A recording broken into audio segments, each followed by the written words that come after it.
All right, this is a presentation on milling. There's a companion to this, separate presentation on speeds and feeds. Now milling, using the mill, is one of the most common chip removal separating processes. You'll hear this process of machining being called chip removal. You'll hear it called separating. And the mill is really the workhorse of these machine shops in various variations. Using the because what defines a mill is that the piece is held rigidly, and then the cutter turns. Unlike the lathe, where the material turns, and then the cutter is what moves. And one of the things about milling is it's very easy to automate.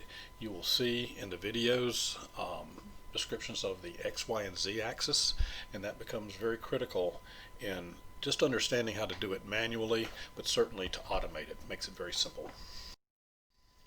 And here's the parts of the manual vertical milling machine. You do have horizontal milling machines, and we do have one in our lab. When you're in there, you can look at it.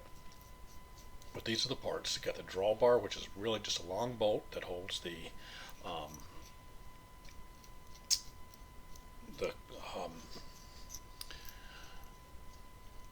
R8 collet, which holds the cutter.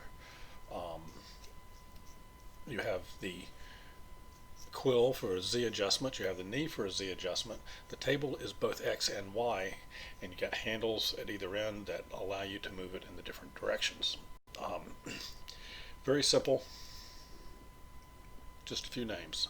This is typically called a Bridgeport if it's like this, because the first one was made by a company called Bridgeport. Okay, usually you've got a multi-tooth cutter. Usually it's not one like is shown in this diagram. The diagram is nice to see. And they're called end mills. And there's different types. You got ones that have rounded ends on them, ones that have most actual, the end mills do have a little concave V on a normal end mill, but you can get different sizes, different shapes. Usually 2 or 4 flutes, not 25 like the picture is.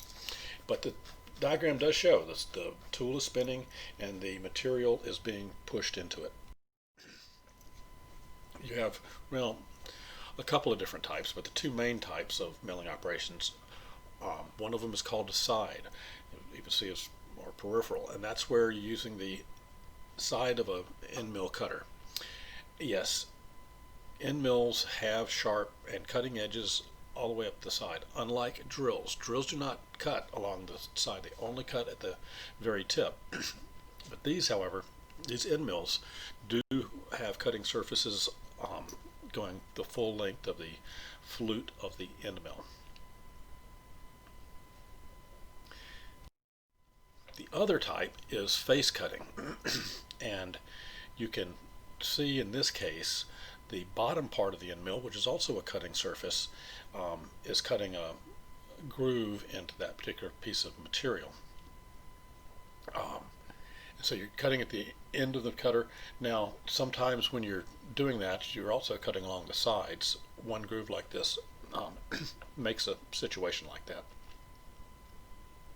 There's also a thing called fly cutting, which I think we have an example of in one of the videos, and that is also a face cutting operation.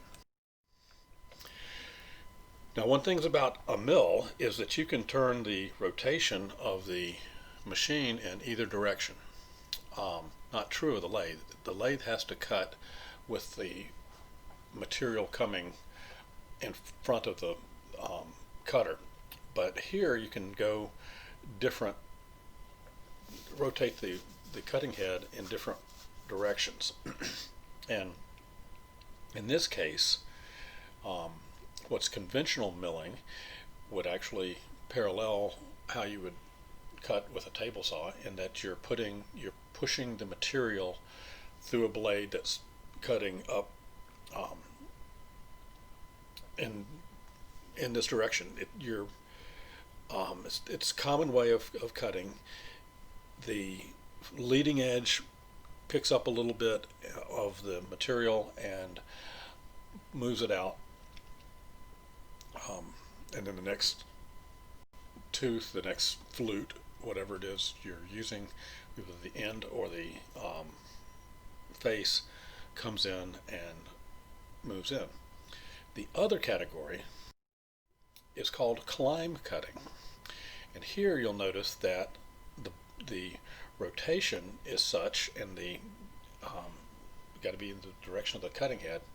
It is coming down um, as you the initial part of the um, cut is against the bare surface rather than the previously cut surface, and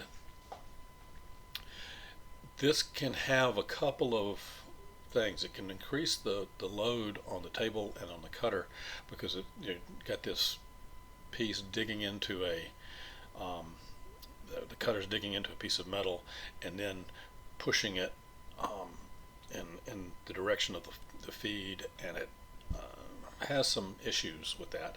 However, it's good for some flatter parts, and generally the difference between climb cutting and conventional cutting is not taken into account when the tool path is set up on a numerically controlled machine. So you have two different types of cuts, conventional and climb. Now,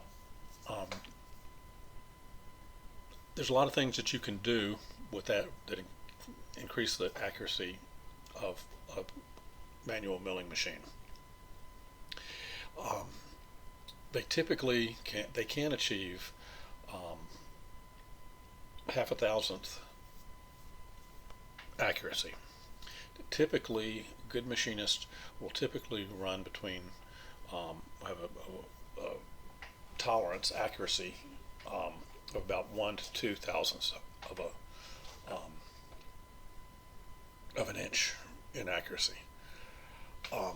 But you got to think about how they're small milling machines, they're large milling machines, they're benchtop types, and so you've got the rigidity, you've got the accuracy of the alignment of the spindle. In the videos, you'll see two things: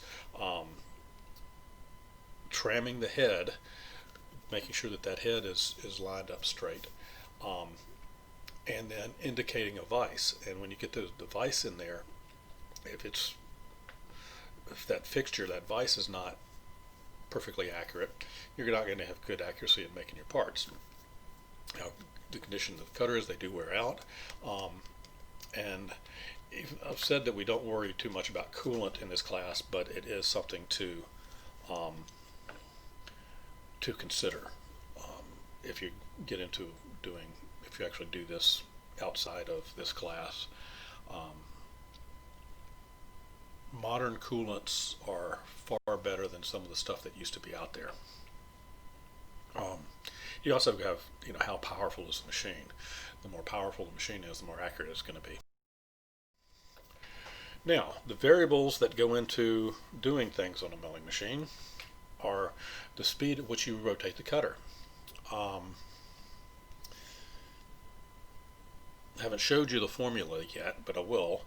And you would be calculating the same thing on the lathe, but the speed. In the lathe, it was the speed that you're spinning the material. Here's the speed that you're spinning the cutter.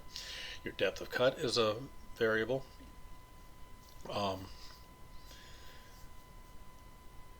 shouldn't say equal to the diameter of the cutter. It should not exceed the diameter of the cutter.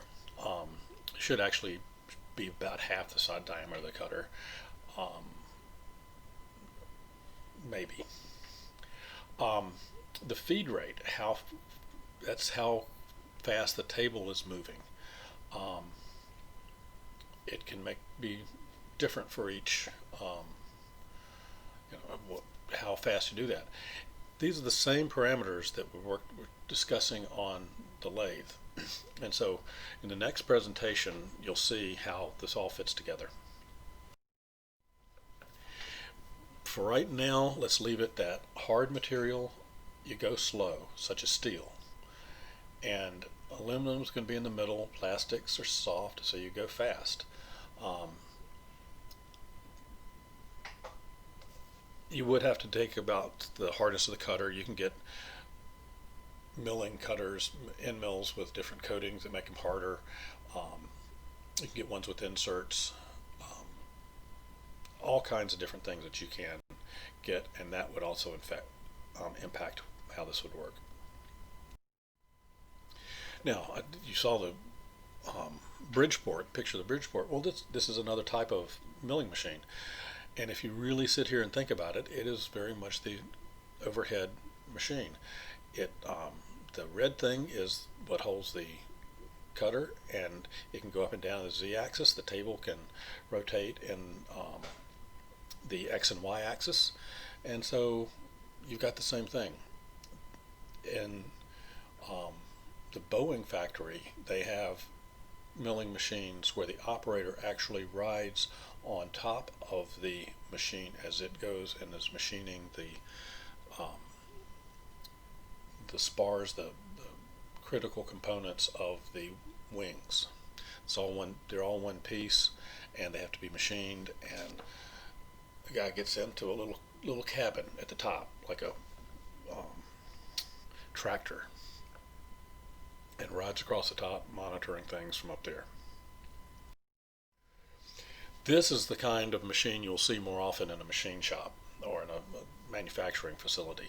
And we'll look at CNC versions of this in a whole separate thing. But this is, if I had a guy from a machine shop and he looked at this, he'd say that. We got 4 of those, or like, it may not have Cincinnati brand, but they'll have something like that. And if you look at it, the red part is the head, and then the table moves back and forth. It is just a modernized version of that Bridgeport. And our advisory board, for the people that come out of this class and go into manufacturing, they actually are glad that you guys are learning this on learning about the manual machines, because it makes so much easier to operate a machine like this one if you know how a manual one works. Okay, look for the next presentation on speeds and feeds.